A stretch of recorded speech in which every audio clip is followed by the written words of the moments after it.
Good evening, Belize, and welcome to XTV's news broadcast for Friday, April 25, 2025. Making the headlines tonight, Jeremy Enriquez files formal complaint against High Court judge.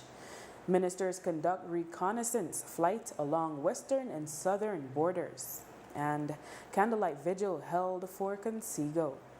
We take our first break and return with the news in detail.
ido. Lorodo lo aba memela disha hon sumut. Palisi aran sedio.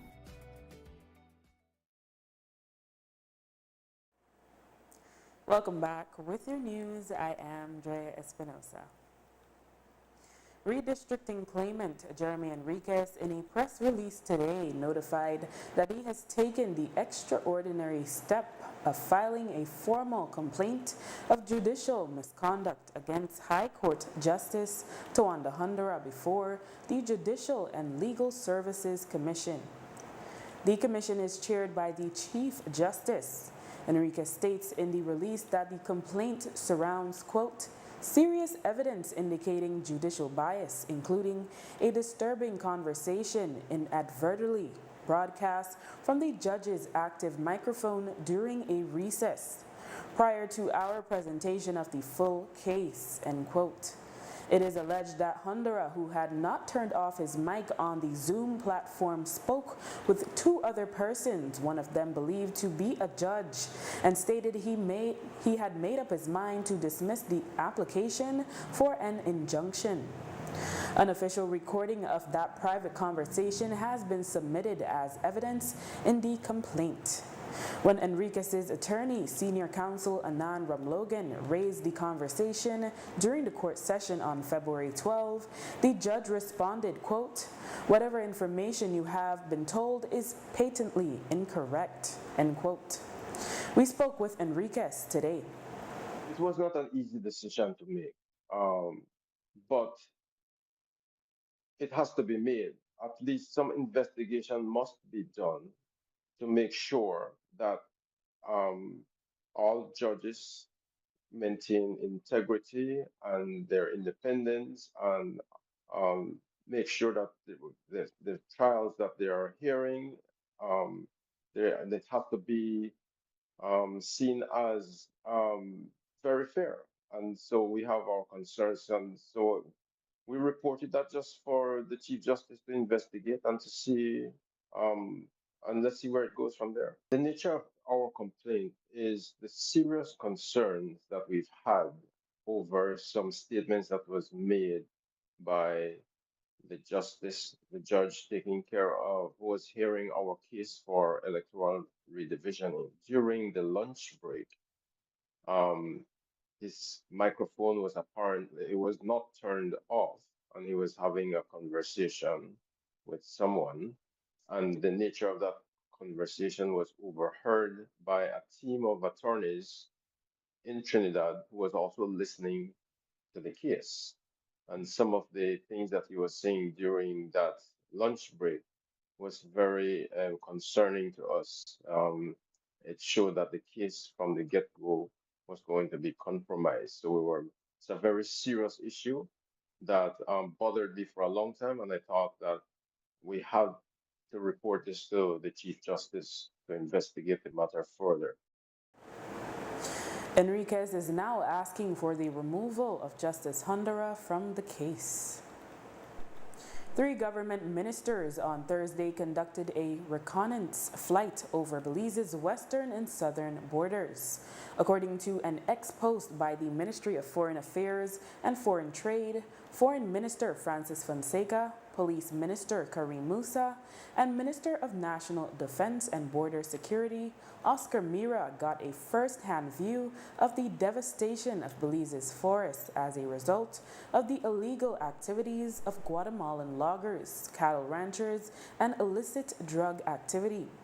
They visited several hotspots beginning from Barrio El Juda through to Cadenas Outpost, the Sarstoon area, and Hunting Key.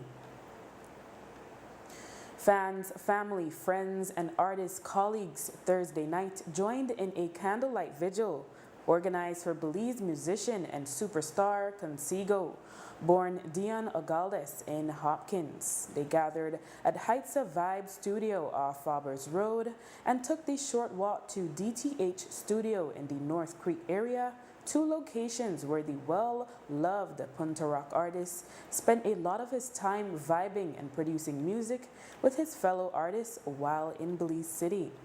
We spoke with another Belizean superstar, Nello Player, who had multiple collabs with Consigo. In 2004, I meet Consigo, that old Belize. You know, I'm the lead singer for the band when I performed at my wedding reception at old Belize. And I never remember Consigo then, you know. That my producer friend who always got for him ear out. He always the listener for talent and he like, boy, that ball was sing at your wedding. He got it. He got it. And I had to go back and watch the video. And I like, okay, I don't know this man, yeah. So that 04 I meet Consigo. And then afterwards, he became a member for his studio family that he'd survived.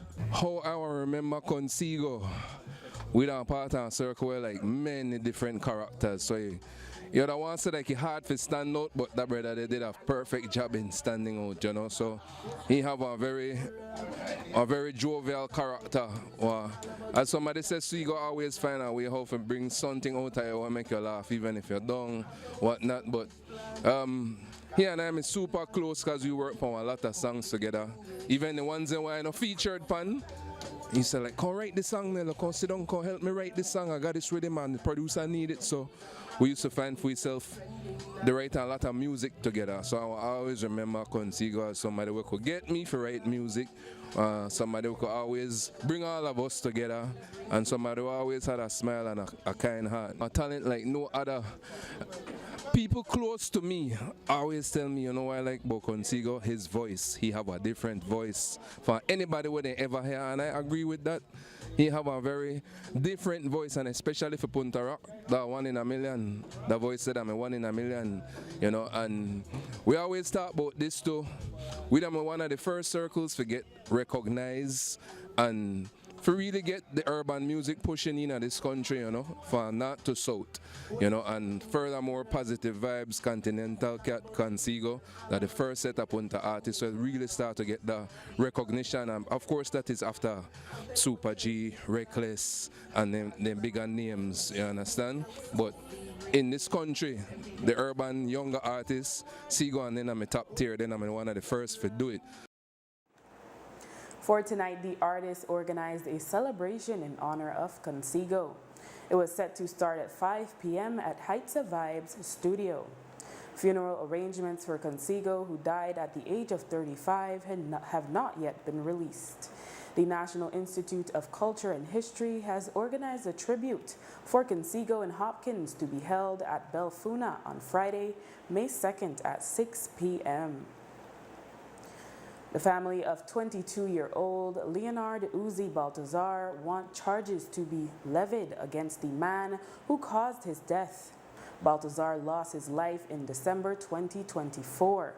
His body was found on the grounds of a resort on Tobacco Key. According to reports, at the time, a tourist couple awoke around 2:15 a.m. on December 11 to find Baltazar in their cabana, rummaging through their belongings. An altercation then ensued, which resulted in Baltazar allegedly being thrown over the balcony. He later succumbed to his injuries. Baltazar's family does not believe that version of events. They think their loved one was murdered. According to his stepfather, Vincent Higinio, the family did their own investigation and learned that the tourist was allowed to exit the country not long after, claiming self-defense. Higinio said the tourist was allowed to leave before a post-mortem was conducted. The family now has the post-mortem results, which indicate that Baltazar was strangled, and now they want justice for their son. The family says they have not received an update and are now willing to take the matter to court.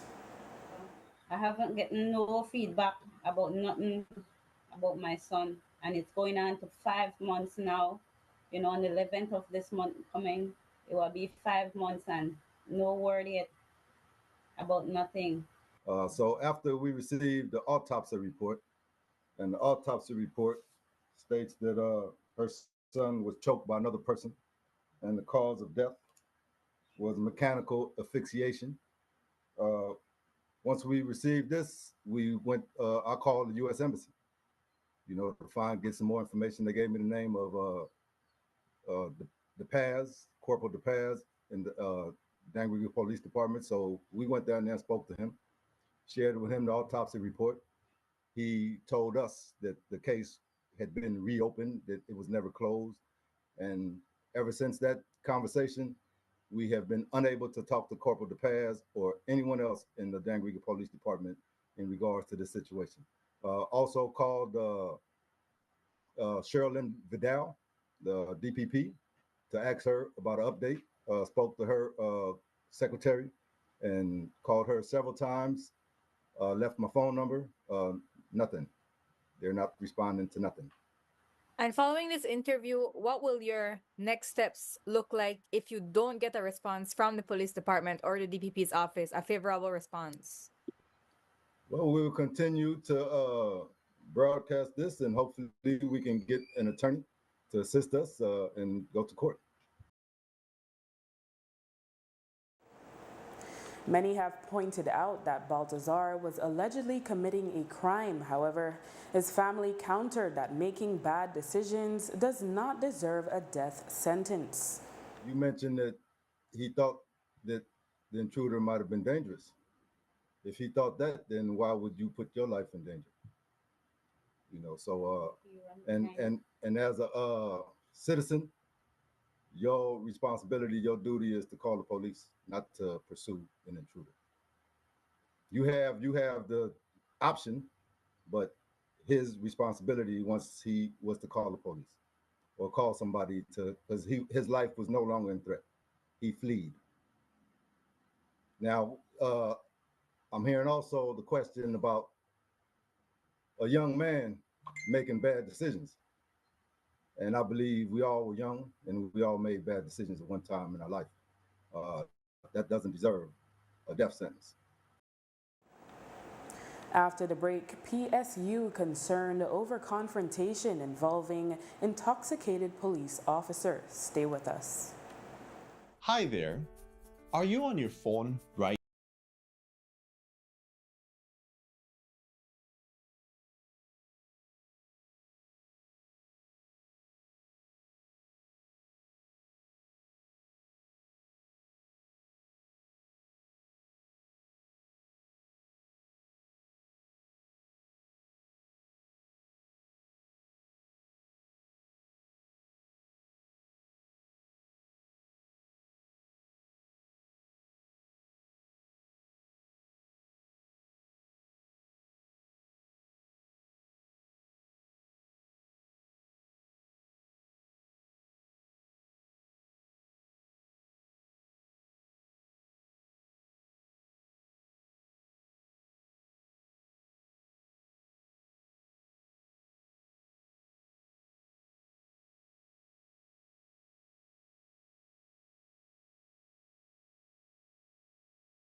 where you are better off alive than dead. Freetown Drugstore, telephone 223-2876. The Public Service Union, PSU, has expressed concern over a recent confrontation between a transport officer from Orange Walk and a police officer who appeared to be intoxicated. The confrontation was caught on cell phone footage. The PSU says their review of the incident report and videos show that the police officer displayed extreme aggression using profane language and threatening words against the transport officer. The PSU has commended the transport officer for displaying restraint and maintaining professionalism, which it says de-escalated tensions and prevented serious injury. The union is urging the police department to treat the report with urgency and impartiality. It reveals that the transport officer has filed a formal complaint and the union anticipates a thorough investigation. It says the incident underscores the importance of adherence to the Summary Jurisdiction Offenses Amendment Act 2024, which prohibits threatening, abusive, or obscene behavior toward public officers in the course of duty. The PSU also reminds all public officers and citizens to respect the rule of law and maintain decorum in interactions with those serving our communities. The Commissioner of Police has responded that the Professional Standards Branch is addressing the matter. This week, the Football Federation of Belize announced a partnership with Mexico ahead of our next two games in the World Cup qualifiers at Montserrat and hosting Panama on June 4 and 7, respectively. The project promises to help prepare both players and coaches ahead of both matches. Football Federation of Belize FFB President Sergio Choke spoke more on the project. I was convinced that I did not want to move away from what we were doing because what we have is a long-term project. But because of the pressure from the public, we decided, okay, well, let's do something a little bit different that will not affect our process that we've been following for the last 6 years. So we have good connections with our Mexican counterparts, and as a matter of fact, some of them are coaching here in Belize and playing here in Belize, and so we made the approach and said, can you guys assist us with a world-class coach to come and help us in these next two games? Let's see if it will make any difference. And the guy said, well, world-class would kind of cost a lot. And I said, well, we don't have much to offer. As a matter of fact, I think if we put a good proposal together, it could be something that could end up costing the Federation nothing, and at the same time, you guys could win. And the discussion started, and they said, yeah, that could happen because we do have some coaches that we want to expose. Choke shared more details on those who will be coming over with the Mexican crew. The crew is led by Enrique Mesa Jr. along with Daniel Bartolotta. And the big name that will be added to these already big names would be Enrique Ojitos Mesa Sr., whom has a long coaching trajectory in Mexico. He has coached some of the biggest clubs, Morelia, Cruz Azul. He has had 2 stints with the national A team of Mexico. So it's somebody that is recognized in Latin America immediately. So we think we couldn't get a bigger name than that. Of course, the guy is already a senior person, but what we're looking at is the advice. So he is advising the group, and the group is working along with our coaching staff that we have here. We still have our full coaching staff.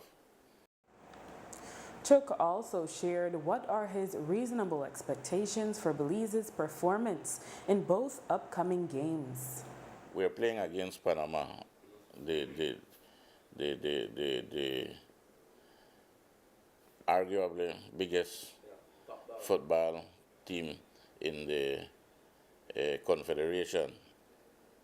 So I can't come here and look into the camera and look at the public and say we are going to win, because they will know that I'm talking a pile of baloney. You know, what our expectations are is that we are going to put on a good show. We are going to put on a good show against Panama. There will not be a lopsided victory in any way. And we are expecting to pull off a win against Montserrat, in Montserrat. Today, the president of the Football Federation of Belize, FFB, addressed concerns of the general public following a performance versus Costa Rica in the World Cup qualifiers. The main accusation continues to be that the federation mismanages funds and fails to develop the sport in the country. Chuck said these comments come from a place of ignorance. Meanwhile, ahead of last month's World Cup qualifiers match against Costa Rica, there was also some controversy over certain players being left off of the active roster. Head coach Charlie Slusher had cited a lack of commitment from some players during a training camp. However, the players complained about deductions in their financial compensations. Today, the FFB president, Sergio Chuk, told the media that those issues have been sorted out. Yes, it's sorted out. We have everybody on board. As a matter of fact, this week we've been sending personalized letters to the players that have been chosen to come back in camp. You know, initially we started a list of 40 players. That was what was registered for these qualifiers. At this point, the last I heard, it had been brought down to 28, and that, I believe, will be bring down to 18, plus we will have 5 of our foreigners playing international that will be joining that 18 group now. But these people have been sent out their letter. The coach, after I spoke to him yesterday, he said that he has good contact with our goalkeeper, which everybody knows that he was the person, the missing link there, you know. So I think we are back on track, and the compensation that we are giving them this time around, being that they are out of camp with their regular teams, that it's off season, we have a better package for them, and it's still middle of the year, so our finances are still okay, but we still keep that in mind that we will be spending more than we really need to spend with the A team right now. So means later towards the end of the year that we will have to tighten our belts again. In other sporting news, Pok Ta Pok is the ancient Mayan ball game that has been revived in Orange Walk in the last few years. Belize has seen international success in the sport in recent years, and the hope is the success can continue. Belize is expected to send 2 teams, a male and a female team, to compete at the 6th Pok Ta Pok World Cup in Honduras, scheduled for September. However, the teams need sponsors to cover the cost. Felicita Cantun is the organizer of Kinich Ahau, which is the group that will represent Belize. The group has represented the country in international tournaments in recent years.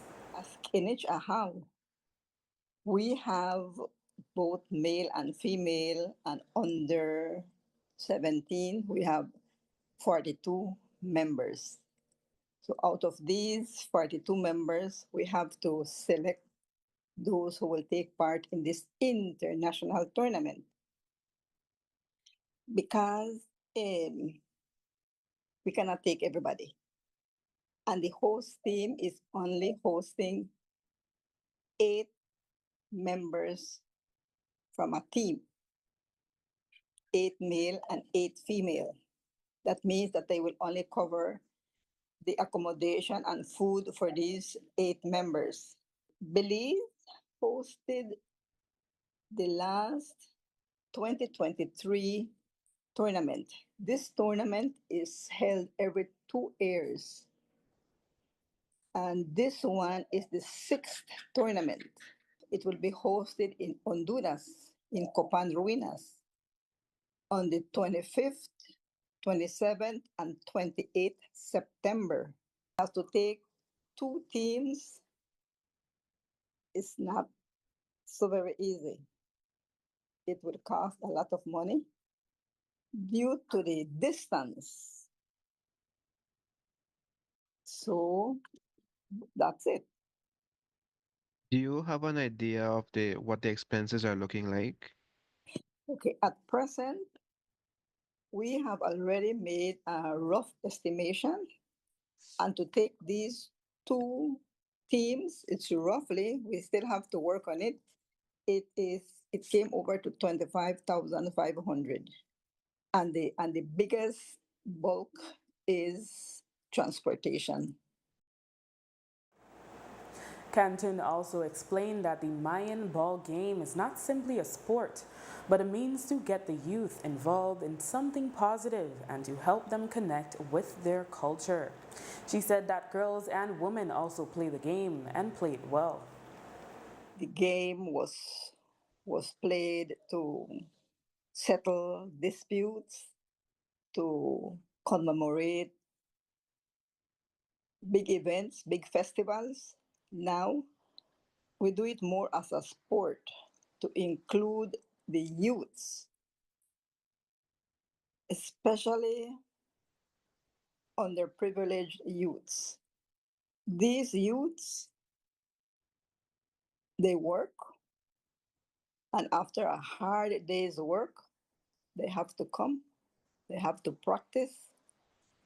And this pok-ta-pok is not like soccer, like football, or like basketball. It is a very strenuous game that you have to hit this solid 8 pounds rubber ball using only your hips.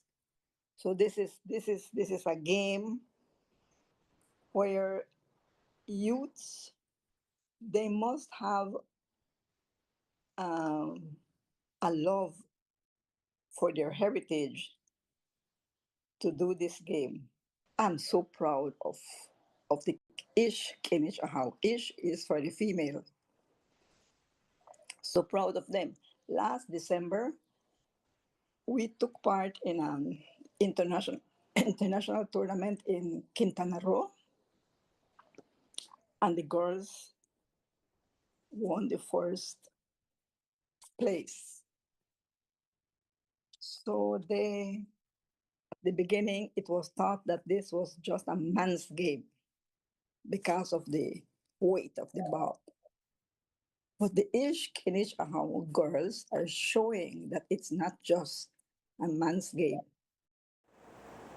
If you would like to donate to help Belize compete at the 6th Pok-ta-Pok World Cup in Honduras in September, Felicity Cantun can be contacted at 673-8853. Donations do not have to be monetary only, as the team would still need additional items, including uniforms. Monetary donations of all amounts can be deposited to Heritage Bank account number 514-1124 in the name of Kanan Miatsil.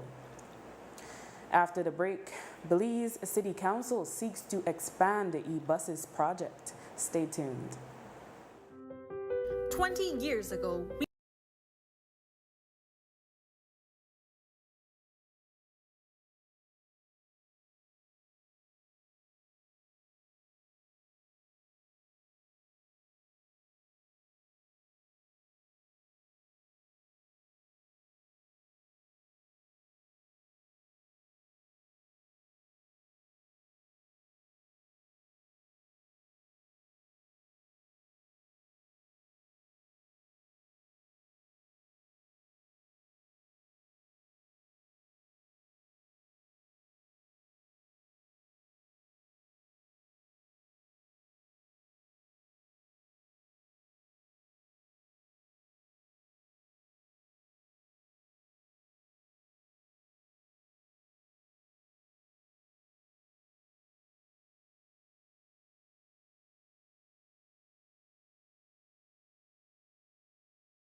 Belize City Mayor Bernard Wagner recently led a delegation on a trip to the sister city of Kaohsiung in Taiwan.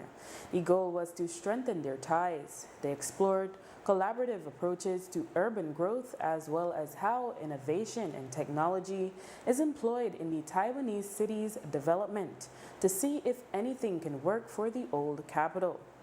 Mayor Wagner says they explored the potential of expanding the e-buses project in Belize City. Yeah, we are excited about the discussion I had with Deputy Mayor Lin, and we already started the discussion where we want to expand. As you know, we have ambition to expand our e-mobility. It has an 80 to 90% favorable. We did a poll, opinion poll in Belize City with ridership and 90% favorable in respect to the ride itself. And so we want to look at how we could expand, and we commenced that discussion with our counterparts there in Kaohsiung, and as a part of a larger project that is in the pipeline with the government of Belize, we are looking to get some additional e-buses into the city to really enhance the service and have it capture some of those areas that we haven't been able to capture as yet. Currently, 2 e-buses operate in the city under a pilot project funded by the UNDP. Another project that the mayor says they will explore is the potential to introduce e-bikes in Belize City. Another area we look at which we were very impressed with is the e-bikes. And I know that Belize Tourism have a very rich product, and we have been working along closely with BTB to really develop the tourism aspect of in the old colonial center, which is Belize City, to really enhance the experience when cruise ship visitors come on shore. And we believe that if we are able to have these e-bikes as rental for rides into the old capital, going around the old cathedral, the House of Culture, and some of the other key spots in Belize City, they will be able to utilize it. It's a very modern sort of bicycle. I believe it goes like 25 kilometers an hour. It can go up to 25 kilometers an hour, but it also has the technology mechanism that if you pay for an hour and that hour completes, it sort of lock you off. So I think it would work for Belize City. We also look at how they manage traffic in the city with digital technology, and those are the areas we want to reach. We want to work smarter rather than harder, and that is where we are really focusing on. On May 17, Corozal is scheduled to host a big international mixed martial arts tournament as Pro FC looks to go international for its 16th tournament. The event will be held at the Princess Vegas Casino in Santa Elena, Corozal, and fighters from Nicaragua, Honduras, Mexico, and Belize will compete, including women. The CEO of Pro FC, Silvino Riverol Jr., spoke more on what can be expected on the big night. That's going to be a big international event. We have Mexico versus Belize, Belize versus Nicaragua versus Honduras, Honduras versus Mexico. So it's a big international event at the Las Vegas Casino in Corozal at the border, at Santa Elena border.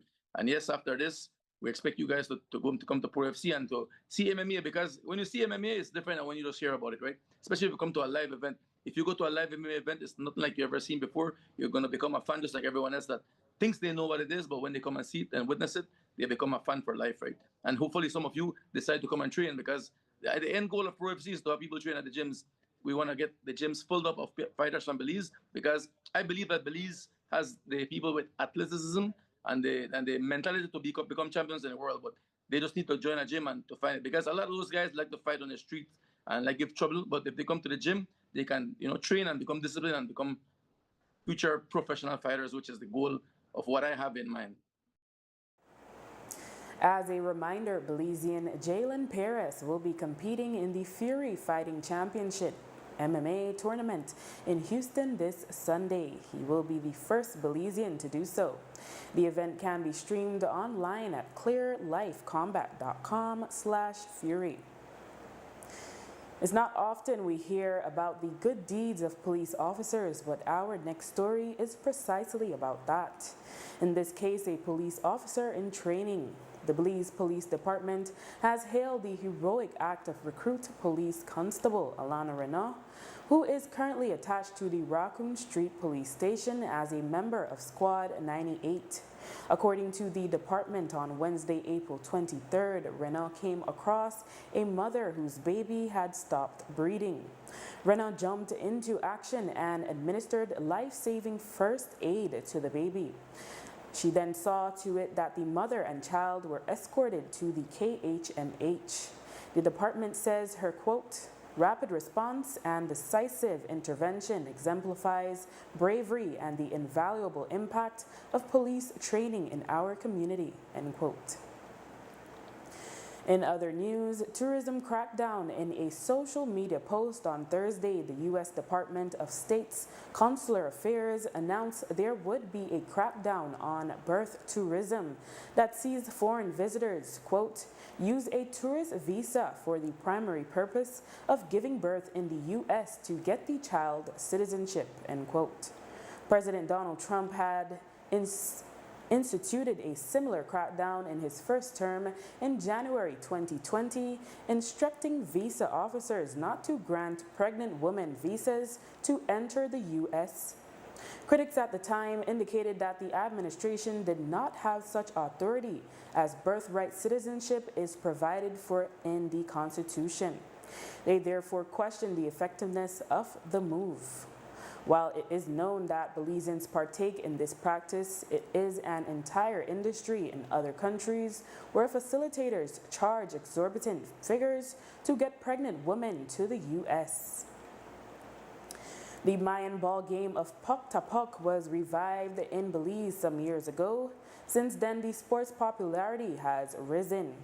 While the number of players of the sport has not reached significant numbers as yet, more and more Belizeans have become aware of it. For years now, demonstrations of the sport have been performed across the country at various cultural and national events, including parades.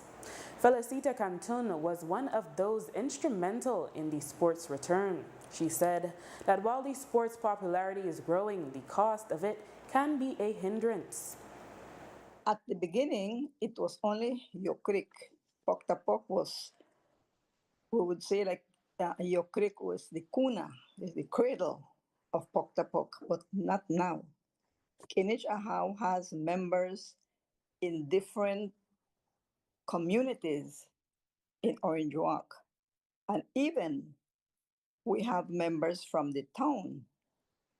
And when we go to do our presentations in different in different districts in Belize, people fall in love with this game, and everybody is excited to have a team in their own respective districts, where in the future we will have to have a national national team, not just Orange Walk. So, but this team, apart from being strenuous, it is also a very expensive game. One rubber ball costs like from $800 to $1,000 because it is handmade, and the traditional attire that they use, and this is mandatory now to use the traditional leather attire. For the men, nothing on top, just the little lion cloth made of leather. And for the women also, they must wear that. Well, for the women, they have a short top. And because it is made of leather, it is also expensive. The ball is expensive. The attire is expensive. Canton said her vision is to have puck-to-puck teams all across the country and for it to become as popular as other sports. I envisioned this game to one day become as famous as football or as volleyball or as basketball. I want what I see is every community in Belize having a puck-to-puck team, especially the Mayan communities can have a puck-to-puck team. We, for example, next first week in May, we're going to take part in the Cacao Festival in the Toledo district. And how beautiful it would be if Toledo Mayan communities can have a team. And so instead of just going to demonstrate, we go and play against their team. And police are investigating an aggravated burglary at the home of a boat builder in the rural Belize district. The homeowner reported that sometime around 2:20 p.m. on Thursday, April 24, a gunman arrived at his home. Fearing for his life, the man escaped, leaving behind a friend and staff member. He reported that the intruder stole his son's Honda Pilot SUV with a license plate BZC 33404, some cash and cell phones belonging to the individuals present. And with that, we have come to the end of our newscast. The repeat can be viewed on this station later tonight at 9 and again Monday at midday. Join us again Monday for another news broadcast. I am Drea Espinosa. Have a safe and enjoyable evening.